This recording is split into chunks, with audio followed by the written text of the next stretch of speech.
Hello everyone, welcome to Sanmarga classes. ರೇಖೆಗಳು ಮತ್ತು ಕೋನಗಳು ಅಧ್ಯಾಯದ 37ನೇ ಪ್ರಶ್ನೆಯನ್ನ ಗಮನಿಸಿ. ಚಿತ್ರದಲ್ಲಿ ಎಲ್ ಸಮಾಂತರ ಎಂ ಮತ್ತು ಎಂ ಸಮಾಂತರ ಎನ್ ಆಗಿದೆ. ಎಲ್ ಮತ್ತು ಎನ್ ರೇಖೆಗಳ ಬಗ್ಗೆ ತೀರ್ಮಾನವೇನು? ಸೊ ಇಲ್ಲಿ ದತ್ತಾಂಶದ ಪ್ರಕಾರ ನೋಡಿ, ರೇಖೆ ಎಲ್ ಏನಾಗಿದೆ, ಎಂ ಗೆ ಸಮಾಂತರವಾಗಿದೆ. ಅಂದ್ರೆ ಎಲ್ ಸಮಾಂತರ ಎಂ ಆಗಿದೆ ಅಲ್ವಾ? ಸೊ ಅದೇ ರೀತಿ ರೇಖೆ ಎನ್ ಏನಾಗಿದೆ, ಎಂ ಗೆ ಸಮಾಂತರವಾಗಿದೆ. ರೇಖೆ ಎನ್ ಏನಾಗಿದೆ, ಎಂ ಗೆ ಸಮಾಂತರವಾಗಿದೆ. ಅಂದ್ರೆ ಎಂ ಸಮಾಂತರ ಎನ್ ಆಗಿದೆ. ಓಕೆ, ಸೊ ಇಲ್ಲಿ ಎಲ್ ಮತ್ತು ಎನ್ ಎರಡು ಒಂದೇ ರೇಖೆಯಾದ ಎಂ ಗೆ ಸಮಾಂತರವಾಗಿದೆ ಅಲ್ವಾ? ಸೊ ಎಲ್ ಮತ್ತು ಎನ್ ಏನಾಗಿದೆ ಹೇಳಿ, ಎರಡೂ ರೇಖೆ ಎಂ ಗೆ ಸಮಾಂತರವಾಗಿರೋದ್ರಿಂದ ಅವು ಪರಸ್ಪರ ಸಮಾಂತರವಾಗಿರ್ಲೇಬೇಕು.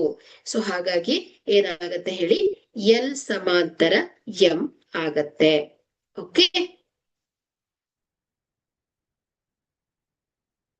ಸೊ ಎಲ್ ಮತ್ತು ಎನ್ ಏನಾಗಿದೆ ಹೇಳಿ. ಇದೆ ಇಲ್ಲಿ ಏನ್ ಕೇಳಿದಾರೆ ಅವರು, ಎಲ್ ಮತ್ತು ಎನ್ ರೇಖೆಗಳ ಬಗ್ಗೆ ನಿಮ್ಮ ತೀರ್ಮಾನ ಏನು ಅಂತ.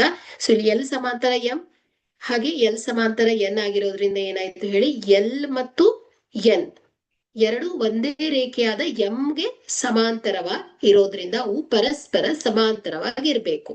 ಓಕೆ, ಸೊ ಹಾಗಾಗಿ ಇಲ್ಲಿ ಏನಾಗತ್ತೆ ಹೇಳಿ, ಎಲ್ ಸಮಾಂತರ ಎನ್. ಓಕೆ, ಸೊ ಇದೇನ್ ಹೇಳಿ, ಎಲ್ ಮತ್ತು ಎನ್ ಗಳ ನಡುವಿನ ತೀರ್ಮಾನ ಅಲ್ವಾ? ಸೊ ಹಾಗಾಗಿ ಏನಾಗತ್ತೆ, ಎಲ್ ಸಮಾಂತರ ಎನ್ ಆಗತ್ತೆ. Okay, thank you.